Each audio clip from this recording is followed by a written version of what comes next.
Coming up on Phillies Nation, sponsored by BQ Basement Systems, Pat and Corey discuss the West Coast trip that ended on a good note. The guys also react to comments made by Lenny Dykstra on his interview with 97.5 The Fanatic last week. Tommy Greene joins us on the mound, and I've got the batters and box questions for the guys. All ahead on Phillies Nation.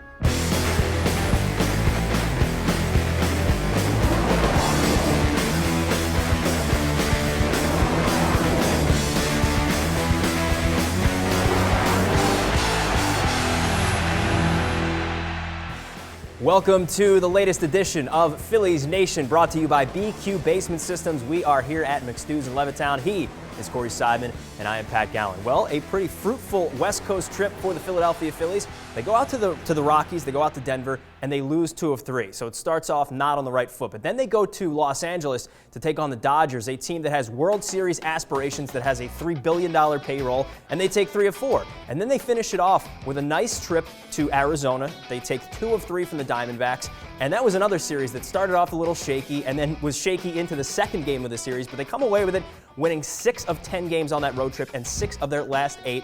Not a bad trip. This was a character-building road trip for the Phillies. Coming off a tough series against the Braves at home before going out west, the Phillies 6-4 on the road, as you mentioned, win 6 of the last 8, and that was exactly what you needed to see, because in the Phillies' previous 13 road series, after losing 2 or 3 of the Rockies, the Phillies had won 1 of their last 13 road series. They were 1-11-1, and that dates back to the second half, right after the All-Star break in 2013. The Phillies were 14-30 on the road since the All-Star break of 2013. So like you said, great signs beating the Dodgers and Diamondbacks. You could have settled for a series split against the Dodgers after winning 2 of the first 3, going up against an undefeated Dan Herron in the final game of that series. And then against the Diamondbacks, getting down 5-0 midway through Saturday night, looking like you're going to lose a series to the team with the worst record in baseball in Arizona. The Phillies come all the way back, win Saturday, get a dominant performance from A.J. Burnett on Sunday, come out of it 6-4. So not bad. They come back and they are now over 500, 13-12 through Sunday. And 2 big components to this team are back, and that is, of course, Mike Adams and Cole Hamels. Hamels comes back, throws 6 solid innings. Start with Mike Adams, though, because he is a big part of this bullpen, and he looks pretty good. We've been talking bullpen about how that's the biggest issue with this team all season. We've been talking about this since opening day pretty much. But if Mike Adams can be some semblance of what he was from 2009 to 2011, the pitcher that the Phillies paid him $20 million to be over 2 years, then the Phillies' back end of the bullpen can be very good. Mike Adams, in 4 appearances out west, 4 1/3 innings, 1 hit. It was a solo home run, so he allowed just the 1 run. That was the only base runner he allowed. 3 strikeouts, and he's starting the cutter outside. So by the time it crosses the plate, by the time it makes contact with the bat, it's already too far outside for a right-handed batter to pull. And that's why you're seeing so many batters roll over. That's why you're seeing Mike Adams rack up the ground ball so far. And the way it looks right now, I think he can get away with 87 miles per hour. Okay, so if he can, the 8th and 9th inning are solidified, and if a starter can go 7, that's beautiful. The bullpen looks to be a lot better with Mike Adams in the fold. And of course, the rotation looks a lot better with Cole Hamels in it. He pitched 6 innings against the Dodgers last week. Only 86 pitches, kind of an odd choice of pulling him in that game. Ryne Sandberg decided, all right, let's not push it too far here. But nonetheless, it was a great debut. Well, 86 pitches, but a couple innings he was under stress. You know, that was one of the positive signs you saw from Hamels, is that there were 2 instances in that game where he worked out of damage, and he nearly did it a 3rd time. He didn't want to leave that game, though. No, he didn't, but he did make some high-stress pitches, and Ryne Sandberg's being cautious. But like you said, with how much Hamels adds to the rotation, pretty much you're substituting a Jonathan Pettibone type, who's a fringy major league starter, and you're turning that into an ace. So that's a huge boost. That's a huge net the Phillies have right there. And if 3 out of every 5 days you can get quality starts from Cliff Lee, Cole Hamels, A.J. Burnett, you're going to win a lot of games. And the last thing I want to say here is that on that West Coast road trip, starting pitching really carried the Phillies. 2.53 ERA out west for the Phillies starting rotation. 6 out of 8 quality starts was nearly 7 out of 8. And let's continue to talk about the bullpen. And Jonathan Papelbon has really turned it around since that ugly opening performance from him. It's just a different Papelbon. I know the velocity has been a little bit better. It's still shaky from time to time, but he's getting by, and it's been great. Since the blown save in Texas, Jonathan Papelbon, in 10 appearances, 10 innings, no runs, 7 base runners, 8 saves. He's on pace for 52 saves right now, which would be a Phillies record. So he's doing exactly what he needs to do, and like I've said several times already, had Papelbon had that blown save in mid-June, mid-July, the one he had in Texas, nobody would really notice. But because he was coming off a controversial offseason, everyone took notice and immediately assumed that he was done. Well, right now, Jonathan Papelbon looks like one of the elite closers in baseball. He said, don't worry about his velocity. I guess it really hasn't mattered, has it? Well, I mean, it's back, though. It's kind of back. He's hitting 92, 93, and if he can be hitting 92, 93 as opposed to 89, 90, he's going to be good. Okay, and quickly, A.J. Burnett, since that hernia, he's been a completely different pitcher. It's been nice to see. 2.15 ERA on the season. What impressed me most on Sunday when he pitched 8 shutout innings against the Diamondbacks is that he didn't walk anybody. I think that was his first start as a Philly where he had no walks. So Burnett is really giving the Phillies their money's worth so far. And that is exactly what they paid him for. And looking at some of the individual players, we're now a month into the season, so let's throw some grades on some players on this Phillies roster. And let's start with the offense, and we can start with Ryan Howard. What grade would you give him through 1 month? Got to give the piece a B+. He's actually exceeded my expectations, at least for the month of April, on pace for 32 home runs, on pace for 71 walks, which is a great sign because Howard hasn't walked that much in a season since his last healthy season, which was 2011. If he can do that, if he can have a 340 to 350 on base percentage and mid-30s power, you're getting a very productive season out of Ryan Howard. Okay, all good points, that's fine, but what about the defense? And that's why I gave him a C+, because defensively, he's still one of the worst first basemen in all of baseball. You're right about the offensive side of things. It's been nice to see, but I'll bring it down a little bit. I'll give him a C+. How about Marlon Byrd? He's been a productive, run-producing bat in the middle of the order, although he has been striking out a ton. Yeah, I can't give Marlon Byrd much more than a C+, the way you gave Howard. I think I would give Byrd a C+ right now with potential over the season to be like a B+, just because, like you said, he struck out so much. His strikeout rate is 15% higher this year than it has been for his career. Swinging and missing a ton, seems like he's trying to do too much, so got to give Byrd a C+. 31% of his at-bats have resulted in strikeouts for Marlon Byrd. How about that one and only Jimmy Rollins? Of course, solid defense. I'm giving him a B. I'm giving him a B too. Defense has been excellent. Doesn't look like he's missed a step really. And, you know, Jimmy, another guy who's on pace for a lot of walks this season. He's actually the 3rd best fantasy shortstop, if you can believe that. One guy that we should be happy with is, of course, Carlos Ruiz. A .412 on base percentage. I'll be honest, I'm completely shocked because I was shocked they gave him that long-term contract. He has exceeded expectations. I got to go A- for Chooch. Very versatile bat, can bat anywhere really in the order. Among National League catchers, he's first in on base percentage, first in runs scored, first in extra base hits. He's having a very strong start to the season. We give Corey Seidman an A+ here for this show. Coming up next, we'll talk about Lenny Dykstra. He was on 97.5. The Fanatic had some awesome comments. We'll react to them coming back here on Phillies Nation.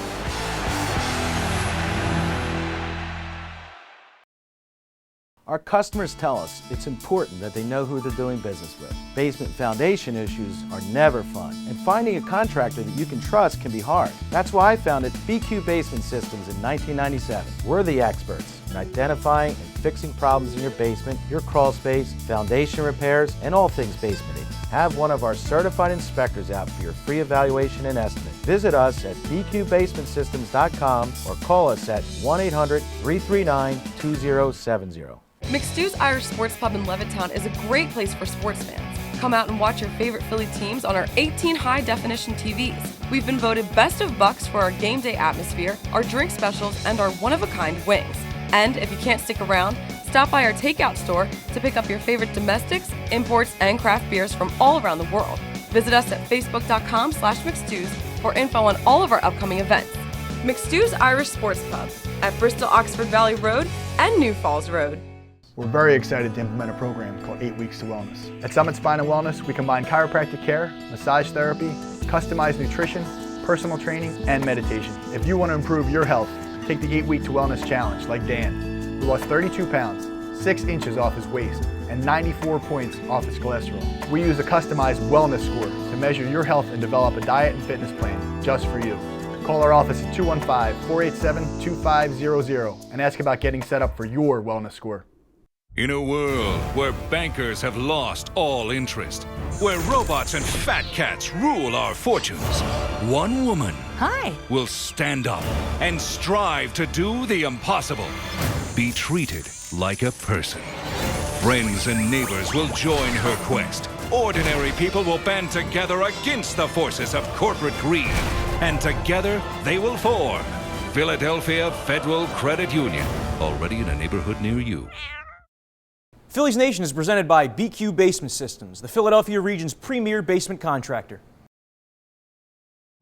Welcome back. This is PNTV. Corey and Pat with you. And last week on 97.5 The Fanatic in Philadelphia, Lenny Dykstra joined Mike Missanelli in studio for a couple of hours to basically discuss anything and everything. And he told the truth about anything and everything, and one of them being Ben Revere. He really came down hard on Ben Revere as a center fielder. Obviously, you know that Lenny Dykstra was a pretty good center fielder in his day, but he basically says there's no place for guys like Revere in this league that don't get on base enough. Here's a listen.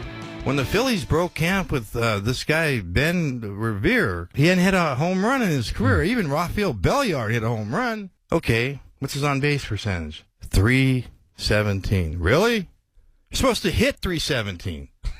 Wait, and he's leading off, and so wait, he's an average outfielder, and he doesn't have any power, and I don't know if a lot of people are like saying, hey, honey, hurry, man, let's go watch Ben Revere play tonight. So some interesting things that Dykstra had to say about Revere, and he makes a point about the on-base stuff because Lenny Dykstra was a great on-base player.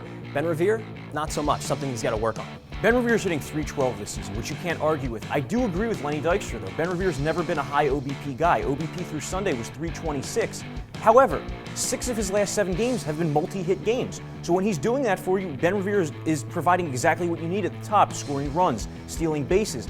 And what I've always said about Ben Revere with the on-base percentage, it's not necessarily that he can't take walks, it's that he makes so much contact that he doesn't run deep counts. So often he'll make contact and either get a hit or ground out on the second or third pitch of an at-bat because he doesn't swing and miss. All right, the next cut that we'll listen to, Lenny Dykstra basically talks about himself and says that he wanted to be an entertaining player and he wanted to go out there every night and give the fans something to see. Listen to this one. After the game, I would sit in my log and I would say, if I was a fan, would I have paid money to watch me play? Okay, and if that answer is yes, even though if I took an 0 for 4 or whatever, because you're going to take 0 for 4s, then I did my job. And if it was no, then something's got to change. Lenny Dykstra, not a bad career. Very entertaining player when he did play. He was hurt a lot, though, toward the end at least. 375 on base percentage. He walked 140 more times than he struck out, and 6 times he stole 30 or more bases. Not bad. I'd say when a guy has a .407 on base percentage in a 5-year span from 1990 to 94 with the Phillies, that entertains me. But, you know, it was really interesting, the concept of baseball players being entertainers, as Dykstra said several times, because when you think of it like that, then everything Carlos Gomez does is fine. Flipping the bat, getting into the fights. Yasiel Puig, same thing. But I think that with Dykstra, when you look at a guy like Chase Utley, for example, he gives you all the positive qualities of a Lenny Dykstra without all the negative qualities. Utley gives you the grit and the determination and going 100 miles per hour all game every night, but he doesn't bring you any of the baggage. Well, I don't know if he'd call this a negative or a positive, but maybe his funniest or most explosive comments came when he basically admitted that he had umpires followed during his career. He paid about $200,000 to have them followed so that he would have dirt on them when he got to home plate. It's hilarious. Take a listen. That story is a story that makes a lot of sense. I mean, so I'm not going to say whether I did or I didn't, but understanding that umpires and how much power they had was something that I learned early, and so I don't know, I mean, that's a great idea. Some crazy stuff, at least he did admit it. It's pretty funny that he did, but it actually kind of makes some sense. You know, they hold the keys to a player's livelihood, and if you're a little bit crazy like Lenny Dykstra is, maybe you go to these lengths to do stuff like that. Well, I liked how he kind of admitted it without admitting it. You know, he said he made clear that he didn't really, he said he didn't do it, but I mean, he was insinuating, he was kind of like, I didn't do it, but if I did, here's how I would have done it. But Lenny Dykstra's right, because if you start to count 1-0 as opposed to 0-1, historically, it doesn't matter who you are. Like Ryan Howard, for example, when he starts 1-0 as opposed to 0-1, his OPS is close to 1,000 for his career compared to like 700 when he starts 0-1. So maybe not the worst idea by Dykstra. It's so funny, but some great stuff there. You can check it out at 975thefanatic.com in its entirety. And now we go to fantasy baseball. Lenny Dykstra, not a bad fantasy guy back in his day, and it's brought to you by Draft Street, the future of fantasy sports, free one-day leagues where you can win cash prizes. And I'll start it off with Jordan Lyles, pitcher from the Colorado Rockies. He's had a pretty good start. I wouldn't start him at home. Obviously, as you say, you don't want to start a pitcher at Coors Field, but he's going to be on the road this week. Takes on the Arizona Diamondbacks, who we saw this past weekend, and they haven't really hit much offensively. So pick up Lyles if you need that extra spot start. He can be a guy that's only owned in 6.8% of ESPN leagues. The other guy I have, and this is kind of a sleeper to hold on to for a little bit, Gregory Polanco, the Pirates' super prospect, their right field prospect, who's just absolutely killing it in AAA right now, hitting .417, And the Pirates need all the offensive help they can get. They are averaging about a half run per game less than the Phillies. They're hitting .221 as a team, which is third worst in baseball. And out of right field, they're getting a .204 batting average and a .264 on base percentage.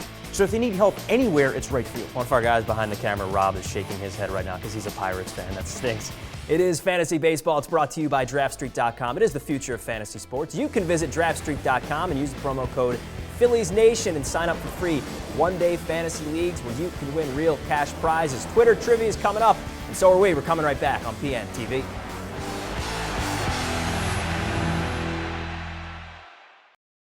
At Village Catering, we're committed to making your event one to remember. We are family owned and operated, and for more than 30 years, we've made our mark on Philadelphia as a go-to caterer for all of your special events. We're also the official caterer of the Flyers and Soul and the preferred caterer of Temple Athletics. We will work with you at customizing your off-site event, or you can have your event at our on-site facility, the Cottage Greene, so that you'll feel like a guest at your own party. Contact us at 215-698-1117 or villagecatering.com and we'll help you make a memory today. McStew's Irish Sports Pub in Levittown is a great place for sports fans. Come out and watch your favorite Philly teams on our 18 high-definition TVs. We've been voted best of Bucks for our game day atmosphere, our drink specials, and our one-of-a-kind wings. And if you can't stick around, stop by our takeout store to pick up your favorite domestics, imports, and craft beers from all around the world. Visit us at facebook.com/McStews for info on all of our upcoming events. McStew's Irish Sports Pub at Bristol Oxford Valley Road and New Falls Road. Our customers tell us it's important that they know who they're doing business with. Basement foundation issues are never fun, and finding a contractor that you can trust can be hard. That's why I founded BQ Basement Systems in 1997. We're the experts in identifying and fixing problems in your basement, your crawl space, foundation repairs, and all things basementing. Have one of our certified inspectors out for your free evaluation and estimate. Visit us at bqbasementsystems.com or call us at 1-800-339-2070. Phillies Nation is filmed each week at McStew's Irish Pub in Levittown, PA. Here's what's going on this week.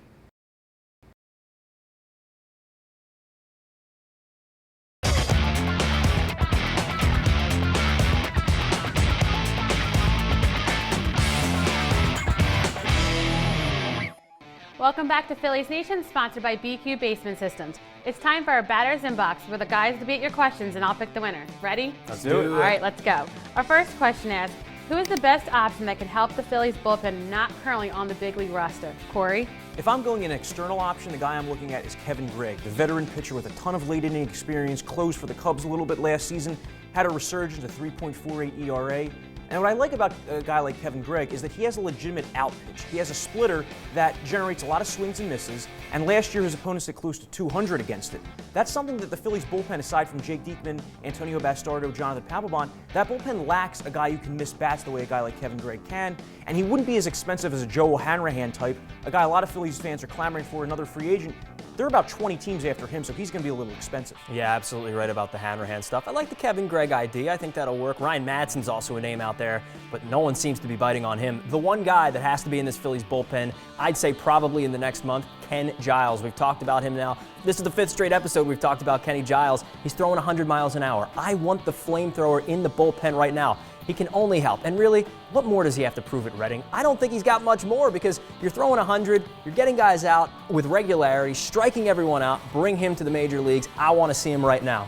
Well, you're going to win this argument. All right. Hopefully we'll see Ken Giles up here soon.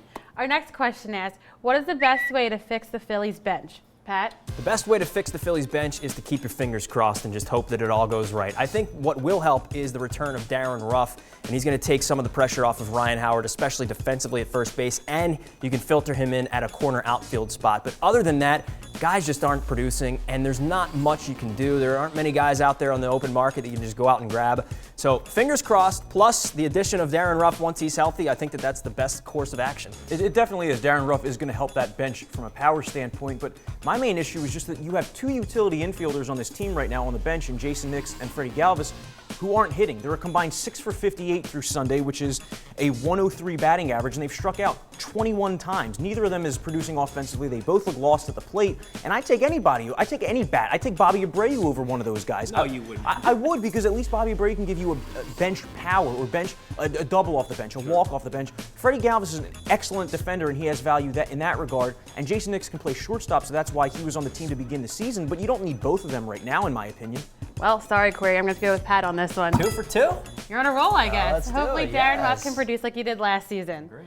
Our next question asks, Bryce Harper just hit the DL and has been rather unimpressive this season. Who is the most disappointing player so far in the majors? Pat? The most disappointing player in the majors so far this year has to be Prince Fielder from the Texas Rangers. I thought that a change of scenery, moving from Detroit in that Ian Kinsler trade, was going to do wonders for him. Now, of course, it's still early. It's just 1 month. He's got the bad body. He's reaching 30. He's going to dip in production. I'm really, because he was a first-round draft pick in a lot of fantasy leagues, and, you know, we're both fantasy freaks, so he was a high pick, and he just hasn't lived up to those expectations, so I think it's Prince Fielder for me. If you are in a fantasy league and the Prince is available, I would definitely suggest buying low on him right now, because the walks have been there, the power just Yeah, it's not going to be that bad. You know yeah. that's going to come. The power is going to come. Yeah. My most disappointing player has been Billy Hamilton, the center fielder for the Cincinnati Reds. Everybody has such lofty expectations for him, but really, he's hitting .221 with a .253 on base percentage, and he's already been caught stealing 4 times. Now, a guy with as much speed as Billy Hamilton, he doesn't need to have a .320 OBP to score a lot of runs. If he has like a .310 OBP, a .305 OBP, he can be effective. But .253, that's one of the 5 worst on-base percentages in all of baseball. And Corey's going to win that. It's not that bad of an argument. That was a good one. All right. Well, our last question says, who has been the most impressive player through baseball through the first month? Corey? I'm going to give a tie to two guys who are finally healthy, finally producing again. That is Giancarlo Stanton of the Marlins and Albert Pujols of the Angels. Pujols, 501 career home runs right now.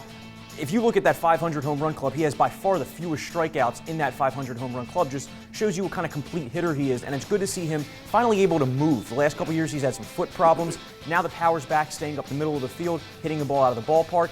And Giancarlo Stanton, I mean, the power is just insane, the amount of power he has. And we always talk about how nobody reaches free agency anymore.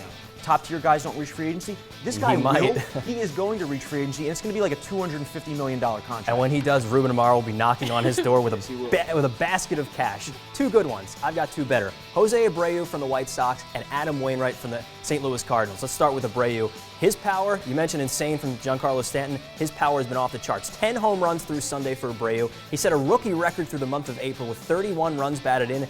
This guy is a power hitter, and he will continue to do this all season. One other guy, Adam Wainwright. He's going to win the Cy Young this year. He's gone 24 straight innings without giving up a run. Wainwright is the anchor to that Cardinals team, and he's a reason why they have been so good over the last few years and so good again this year. Well, sorry, you're going to strike out on that answer. Really? Going to have to go with Corey. Wow. 2-2 today? So we're still tied on the season. We're still tied. I have a feeling it's going to be a long year.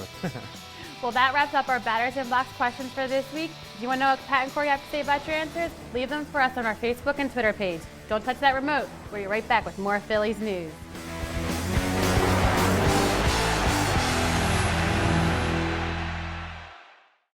In a world where bankers have lost all interest, where robots and fat cats rule our fortunes, one woman will stand up and strive to do the impossible.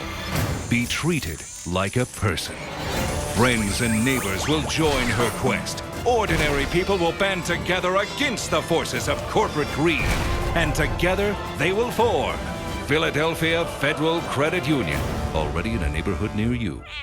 Our customers tell us it's important that they know who they're doing business with. Basement foundation issues are never fun, and finding a contractor that you can trust can be hard. That's why I founded BQ Basement Systems in 1997. We're the experts in identifying and fixing problems in your basement, your crawl space, foundation repairs, and all things basementing. Have one of our certified inspectors out for your free evaluation and estimate. Visit us at bqbasementsystems.com or call us at 1-800-339-2070. We're very excited to implement a program called 8 Weeks to Wellness. At Summit Spine and Wellness, we combine chiropractic care, massage therapy, customized nutrition, personal training, and meditation. If you want to improve your health, take the 8 Week to Wellness Challenge like Dan, who lost 32 pounds, 6 inches off his waist, and 94 points off his cholesterol. We use a customized wellness score to measure your health and develop a diet and fitness plan just for you. Call our office at 215-487-2500 and ask about getting set up for your wellness score.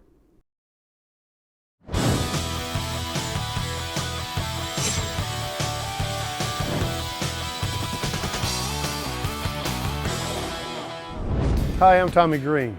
Today we're going to talk about the pitcher and catcher relationship a little bit. I know from my experience, it's a huge thing. Even though you can be traded to a different team and throw to a different catcher tomorrow, the repertoire between a pitcher and a catcher is huge.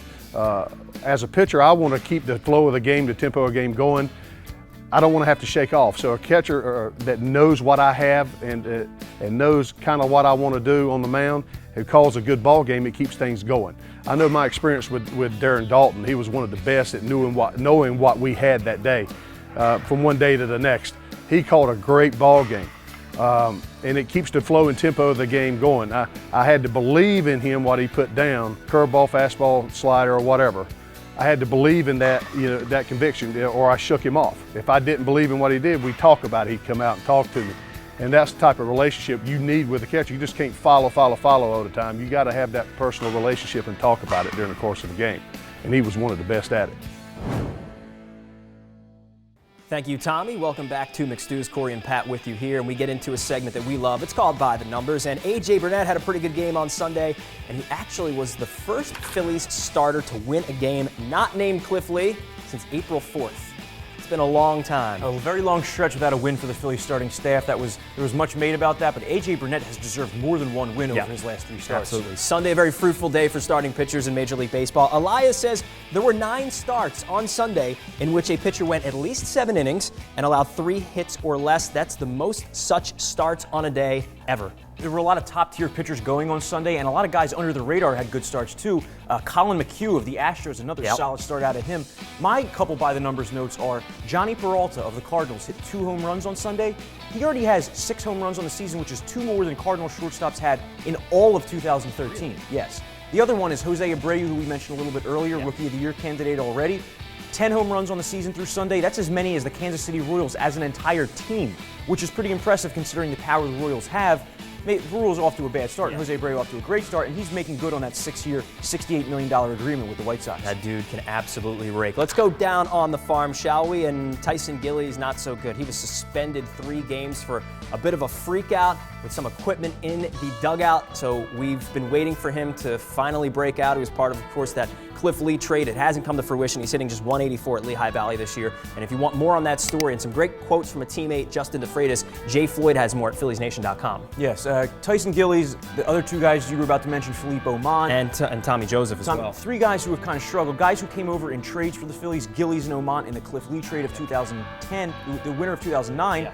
And Tommy Joseph, the Hunter Pence trade a couple years ago. There are 3 guys who could be contributing at the major league level if they had done anything, if they had made any progress down in the minors. Phillies bullpen definitely looking for arms. Oman could help there. Gillies could have helped in the outfield. Tommy Joseph behind the plate as a backup, and neither of them are really in position to do that yet. Tommy Joseph, another concussion. He just has no luck right now. He had 4 home runs and 861 OPS at Reading this year, so he had been hitting a bit, but he took a foul tip off the head.